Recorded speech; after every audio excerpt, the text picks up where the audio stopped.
Y dice no puede ser, pero es así. Ya estamos en la segunda parte de nuestra opinión olavarriense. Casi 2 minutitos han transcurrido ya desde las 17 horas en este día lunes.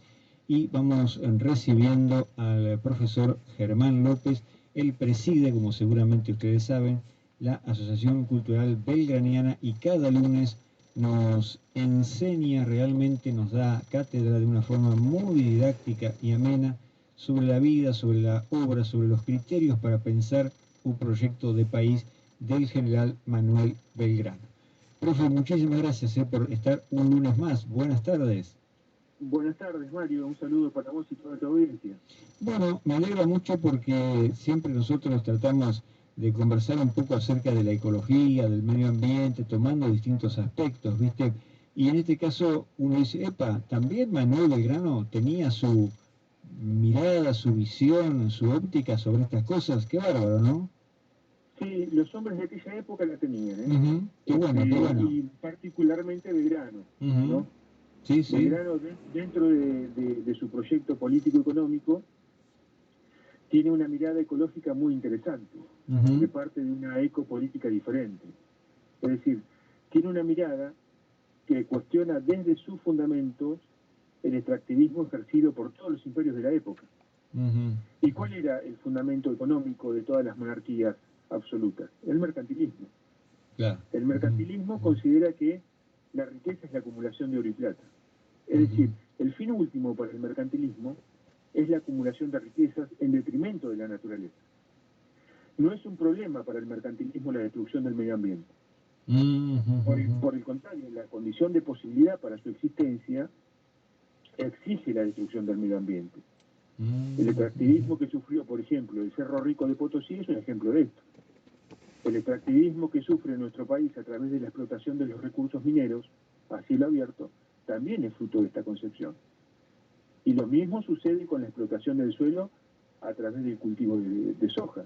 Claro, y así claro. con un Sí, número sí. de ejemplos, ¿no? Todo esto se sintetiza en el sistema financiero, que también recoge esta lógica de acumulación de riqueza como fin último.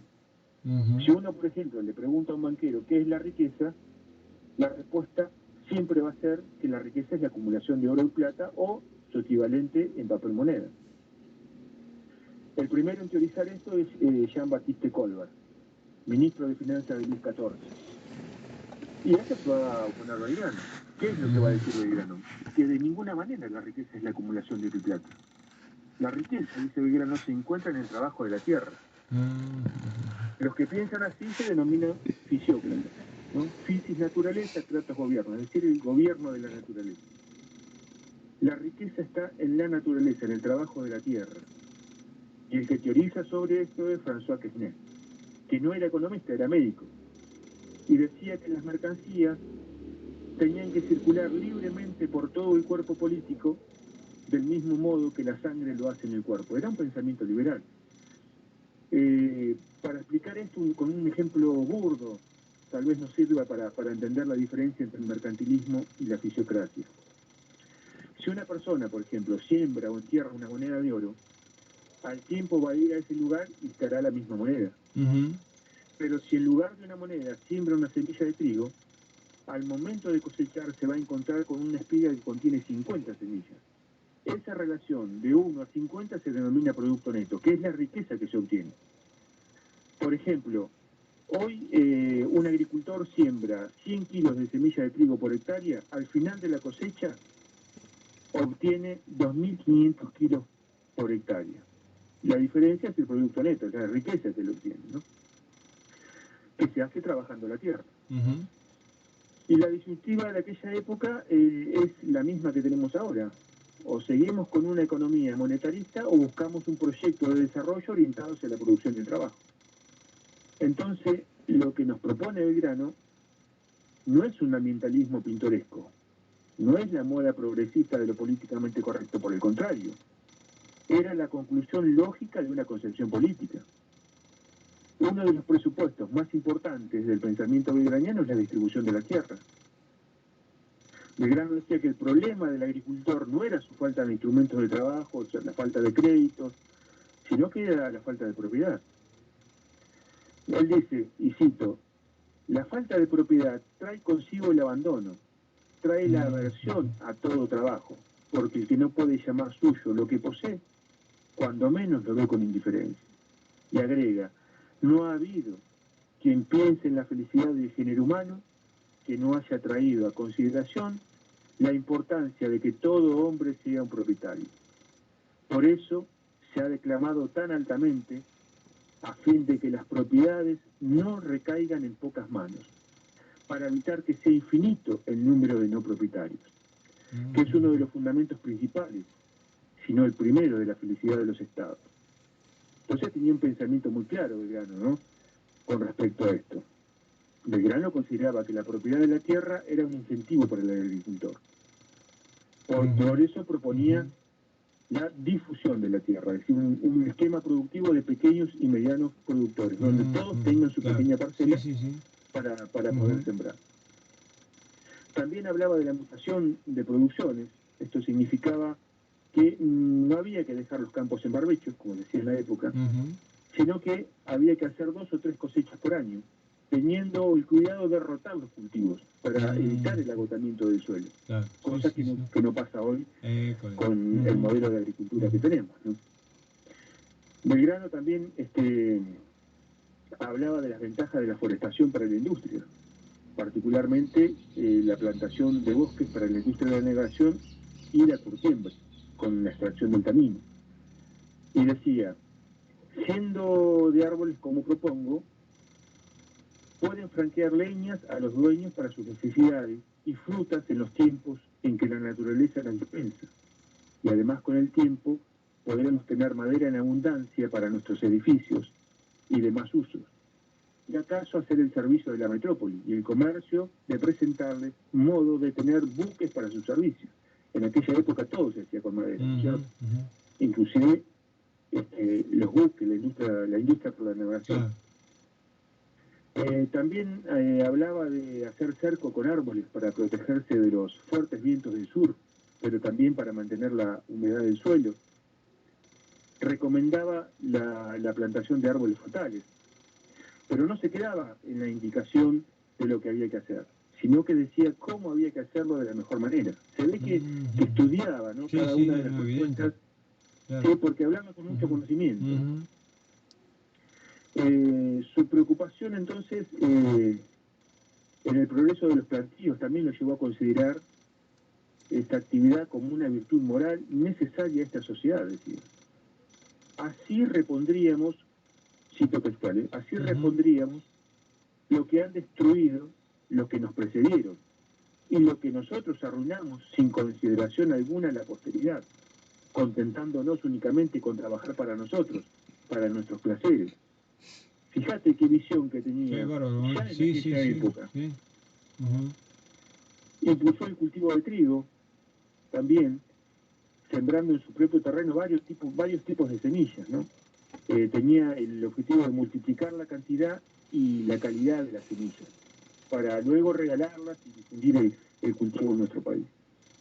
Y el cultivo de trigo se logró muy posteriormente. Recién la generación del 80 lo pudo hacer de un modo intensivo. También impulsó el cultivo de lino y cáñamo para la industria de la navegación. Este cultivo era la base para la confección de lonas y cordelería, ¿no? Para conseguir eso había que regalarles semillas y concederles premios a las cosechas. Hace poco salió un artículo en los medios de comunicación que decía, después de 50 años Argentina vuelve a cosechar cáñamo industrial. Este cultivo estaba prohibido en el país desde la década del 80. Fue gracias a un nuevo marco regulatorio en materia de cannabis medicinal y cáñamo industrial que se pudo introducir nuevamente el cáñamo, ¿no? De ahí que se vincula a Belgrano con la planta de cannabis. Él es el que introduce la planta de cannabis porque de él sale la fibra del cáñamo para la industria. Porque es un buen material para reemplazar, por ejemplo, el polietileno en la industria alimentaria. Hoy lo están viendo de ese modo. Entonces, hay un montón de propuestas muy interesantes que propone Belgrano en términos de ecología, ¿no? Pero no las pudo llevar adelante, gran parte no las pudo llevar adelante. ¿Por qué razones? porque la razón fue una razón económica, básicamente. Sembrar en aquella época no era redituable. ¿Por qué? Porque una estancia con 10.000 cabezas de ganado vacuno, dice Félix Azara, procrea en el Río de la Plata 3.000 cabezas anuales y bastan para su cuidado un capataz y 10 peones. Estos hombres producen, cuidando vacas, una renta de 5.200 pesos anuales. Si se los ocupara en sembrar trigo, darían una ganancia de 1.500 pesos. Es decir, una diferencia bárbara. Imposible. Por eso no la pudo llevar adelante. Ese es el fundamento del fracaso de algunas de sus ideas. Claro. Entonces, la conclusión de todo esto, Mario, es que si se quiere lograr, ¿no?, un cambio en nuestra relación con la naturaleza, hay que hacer lo que hizo Belgrano, cuestionar el fundamento mismo de las ideas económicas hegemónicas. Claro, Hoy, al igual que en aquella época, estamos viviendo el más profundo mercantilismo y hay que cuestionarlo en sus raíces.